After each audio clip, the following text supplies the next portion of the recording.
ये शो 1987 में सच में टेलीकास्ट हुआ था, लेकिन उस रात के बाद कोई बचा नहीं।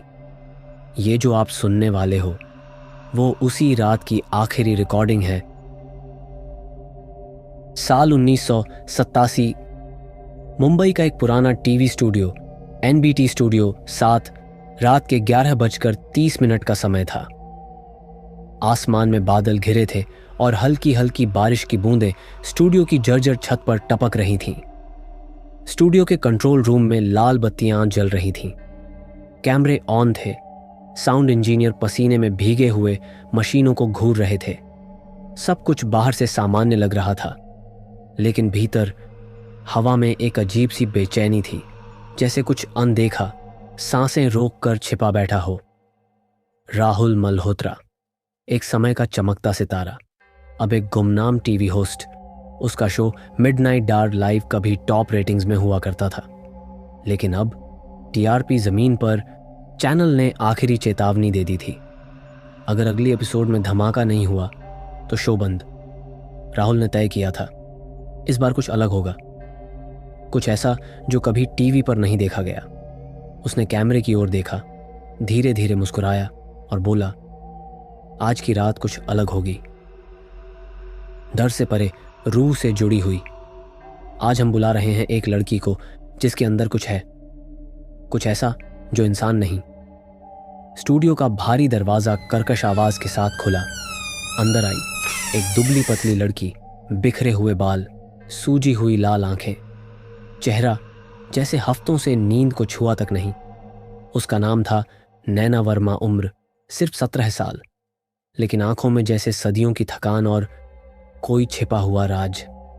साथ में थे डॉक्टर मोहन राजपूत, एक अनुभवी मनोचिकित्सक जो नैना के केस को लेकर चिंतित थे। उन्होंने कैमरे की ओर देखते हुए कहा, यह लड़की कहती है कि इसके अंदर आत्मा नहीं है, एक असुर है। काले पंथ के तांत्रिकों ने इसे बुलाया और नैना को सौंप दिया। स्टूडियो एकदम सन्न हो गया। लाइट्स की टिमटिमाहट, कैमरों की मध्यम बजिंग और दर्शकों की सांसें थमी हुई। लाइव दर्शकों की संख्या बढ़ रही थी। लोग सोच रहे थे, क्या ये सच है या कोई बड़ा ड्रामा।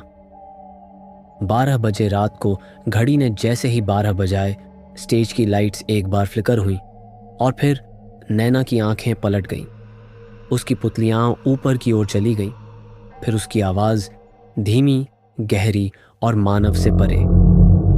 तुम सब मुझे देख रहे हो, पर मैं बहुत समय से तुम्हें देख रही हूं। राहुल ने 2 कदम पीछे हटाए। कैमरे की लाइव फीड डगमगाने लगी। स्क्रीन पर स्टैटिक लाइंस आने लगी। डॉक्टर राजपूत ने डरते हुए पूछा, क्या तुम्हारे अंदर कोई और है? नैना हंसी, एक डरावनी, कंपा देने वाली हंसी, और फिर उसने कुछ संस्कृत जैसा बुदबुदाया। अचानक डॉक्टर राजपूत जमीन पर गिर पड़े। उनकी आंखों से खून बह रहा था। स्टूडियो में चीखें गूंजने लगीं, अफरा तफरी। लेकिन राहुल अब भी कैमरे के सामने खड़ा था। उसने कैमरे में देखते हुए कहा, अगर ये रिकॉर्डिंग बची रही तो लोग जानेंगे कि हमने आज रात क्या खोल दिया है।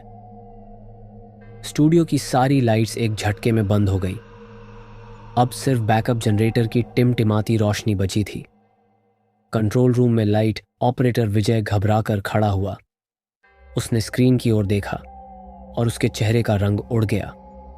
स्क्रीन पर एक परछाई थी जो उल्टी चाल से चल रही थी, सिर नीचे और पांव ऊपर। क्या ये फीड लाइव है?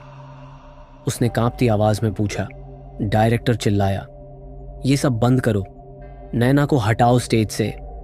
पर तभी इंटरकॉम पर एक अजनबी आवाज गूंजी, भारी, धीमी और गहरी। अब जो शुरू हुआ है वो रोका नहीं जा सकता। टीवी स्क्रीन पर घर बैठे दर्शकों को अब एक चेहरा दिखने लगा, बिना आंखों का चेहरा, सिर्फ काले गड्ढे जहां आंखें होनी चाहिए थीं। और फिर एक महिला की कराहती आवाज,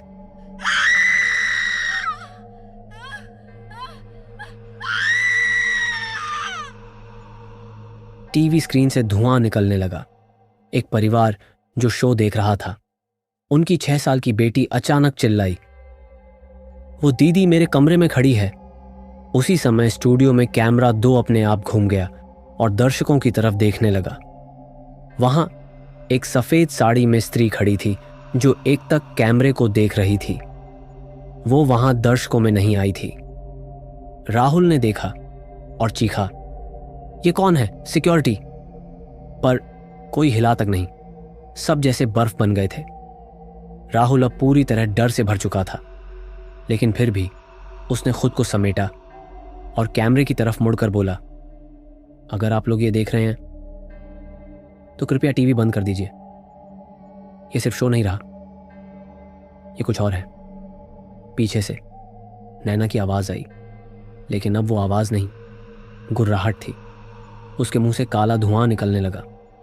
उसकी आंखें अब सफेद थीं, पूरी तरह जैसे पुतलियां गायब हो गई हों। वो धीरे धीरे स्टेज से उठने लगी और हवा में तैरने लगी। नीचे रखे माइक्रोफोन अपने आप जलने लगे। फिर एक जोरदार विस्फोट हुआ और कैमरा फीड कट हो गई। सुबह की पहली रोशनी के साथ पुलिस पहुंची।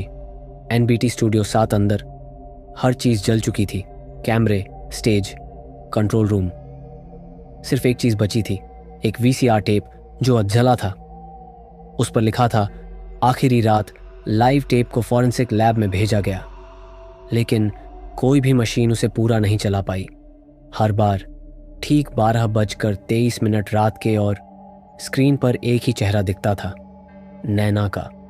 लेकिन अब उसकी आंखों में इंसान नहीं, एक असुर दिखता था। एनबीटी स्टूडियो 7 के सभी कर्मचारी लापता थे। सिर्फ राहुल की आधी जली लाश मिली और उसके चेहरे पर डर नहीं, बल्कि एक अजीब सी मुस्कान थी। एनबीटी स्टूडियो 7 को हमेशा के लिए सील कर दिया गया और उस रात को भारत के टीवी इतिहास की सबसे डरावनी रात कहा गया। एक शो जो कभी फिर लाइव नहीं हुआ। अगर आपको ये कहानी पसंद आई हो, अगर आपकी सांसें भी कहीं थम गई हों, तो हमारे चैनल को ज़रूर लाइक, सब्सक्राइब और शेयर कीजिए, क्योंकि अगली बार डर और भी करीब आने वाला है।